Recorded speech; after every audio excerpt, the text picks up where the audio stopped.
Joining me to discuss this and more here in the studio live is Republican candidate for governor of California, Steve Hilton. Welcome back to The Story Is. Great to see you.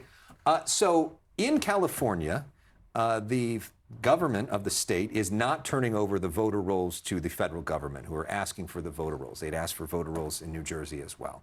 The governor of California says he doesn't trust Donald Trump with that information. As governor, would you turn over the voter rolls? And do you trust the Trump administration not to misuse that information? Well, I think we need to fix this problem here. The Secretary of State in California, a Democrat, has to report regularly on the state of the voter rolls. And for years now, the estimates from here in California is that you've got millions of wrong names on the voter rolls. That's coming from California, not from a Donald Trump accusation or anything like that. But wrong names could be a married name is different or something like that. Well, it's more serious than that. I mean, the estimate is that there are millions, and it could be people who've moved out of the state. Right. We've had 1.9 million people, as your colleague Fareed Zakaria pointed out, just in the last few years, moved out of the state. People who've moved address and don't re-register, and so they more than once. And so there are names on there that shouldn't be on there. But that's something we can deal with here in California, the county registrars of elections. And if you had a strong Secretary of State who really took this seriously. Look, there's been progress. In LA County, where we are right now, 1.5 million names have been removed in the last few years. And I think we need to keep that progress going. So would you turn over the voter rolls to the federal government? I haven't actually thought about that because my focus is on what we do here in California. That's part of being the leader of California, no? Well, yes, we can fix the problem here. Yeah. I think the whole attitude that everything has to be dealt with by the federal government is one of the things that's gone wrong. Yeah. I think there are huge areas where, we're the fourth biggest economy in the world. I think we can manage our own elections in California. We don't need anyone else doing it for us, but we've got to do a better job. Even the New York Times, in an editorial, which I strongly agreed with, said we've got to do better in California.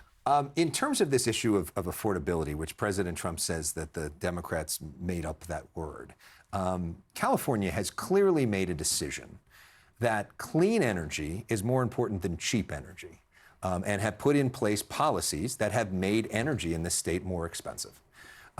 President Trump has clearly made a decision that stopping Iran from getting a nuclear weapon is more important than cheaper gas prices, at least temporarily. Do you agree with that decision? Is that the right priority? So, again, I want to focus on what we can do here in California. The policies that have been followed in California have made our gas prices at least $2 higher than the rest of the country, even with the Iran war going on. I can't affect the foreign policy of the United States as governor. What I can affect are the policies we have here.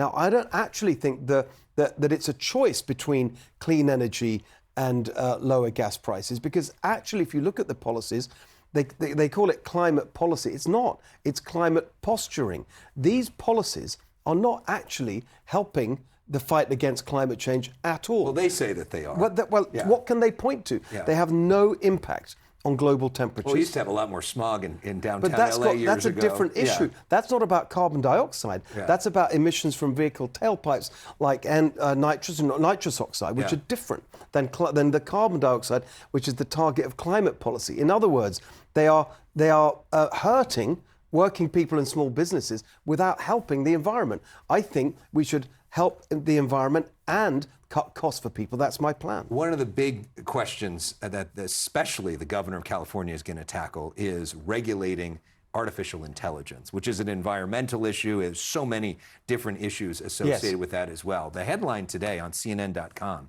an OpenAI test model escaped and broke into a real company's test server, which is scary as a concept. How do you think of regulating AI as governor of California? How do you stop something like that, or has the train already left the station? So I think you're completely right. This is a technology that we lead the world in here in California.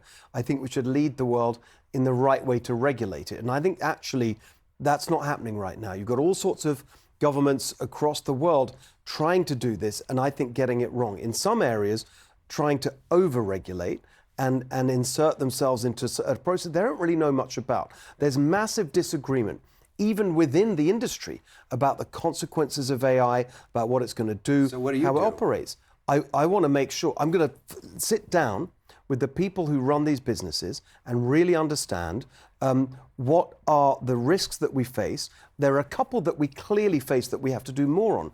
The risk to children, I think that we need much more protection there. And I think there's actually a really important issue about the creative community, very important here in LA, of course, and how AI affects our creative industries, which we also want to keep in the lead in California. Which is interesting that you bring that up, because you just told me that tomorrow you're going to be launching ads made by AI. Yes. These are folks that had unofficially supported Spencer Pratt, not working with the campaign, but posted fan videos. They're now working officially with you. And some of those ads were very creative, got a lot of attention. But there are folks in Hollywood that are going to hear that and say, we're fighting against AI. Why would you support that and not support us, not pay for real people to make the ads? Real people are making those ads. Yeah. There's a lot of the crews, as it were, that are involved in producing something as creative as what everyone will see tomorrow. There's a lot of people involved. And I think the key issue... But not as many people as a human production, well, right? I think we can live side by side. It's a technology that can really help with creativity. The important point is that the creative process is something that the people who create, artists, are able to make sure that they earn a living from their likeness or their music or whatever it may be, and don't have that disappear into some kind of technological black hole where they're being ripped off. And I think that's a very important protection we need. Let's talk about the state of this race. There was a PPIC poll that came out last week that showed that Javier Becerra, your Democratic opponent, is at 61%. You're at 36%, which is sort of about where you would think in terms of Democrat versus Republican. You put out an ad, very interesting, today in the LA Times and the San Francisco Chronicle, where you put in big letters, can you be anti-Trump but still vote for me? And you lay out the case. You said, yes, I'm the Republican, the Fox News guy endorsed by Trump. But this election is not about who you hate in Washington. It's about what you love here. Do you have evidence of this sort of strategy running in a deep blue state that had supported Trump's opponent by over 20 points, of that working, of people being willing to do that? Well, we'll see. We'll come back and talk about it in a few months' time. This is day one of the general election campaign. We launched it today in Boyle Heights, the scene of that terrible warehouse fire, where you have a working class Latino community weeks on, still suffering from the consequences there. And so the point that I'm making in this campaign is that actually, of course, California is a state where you've had Democrats in charge for a long time. Of course, it's obvious that there are many people who don't like President Trump. But the decisions we make here to make our state a place where you can run a business, where you can make a living, where families can afford to live. I'm a pragmatic, problem-solving change maker, just like you were talking about in your conversation about mayors. I'm not an ideologue. I don't want to tell anyone how to live. I just want to help people live their best life, reduce their costs. It's a positive, practical campaign we're putting forward, saying, look, enough is enough. Let's fix California. And real quickly, Javier Becerra is running. He could be the first Latino governor in over 100 years in this state. He talked during a speech about street tacos, a clip that got millions of views online, and people had a lot of different reactions to. Watch this. There's real food in California, and there are real street tacos, and you don't get them in some establishment that's been around for a long time. You get it on the street from the guy who's been making it for a long time in his little cart. A lot of people had strong reactions to that, especially restaurant owners. How do you respond to remember, that? I've been a restaurant owner myself, Alex, back in the day in England. Most of my career has been as a small business owner. It's small business owners that are really offended by that. Because, and again, this is a conversation I had in East LA, right at the beginning of my campaign. People who've saved up to start a business, a brick and mortar restaurant, and right outside you've got street vendors that don't pay taxes, don't comply with the onerous regulations that the government is putting on every small business, or the safety inspections and all this stuff.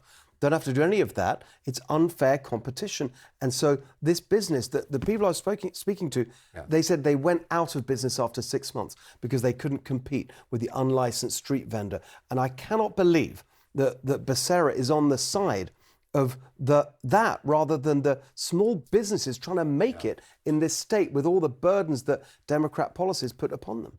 Steve Hilton, Republican candidate for governor of California. Always great to see you. Good to see you. Thanks, Alex.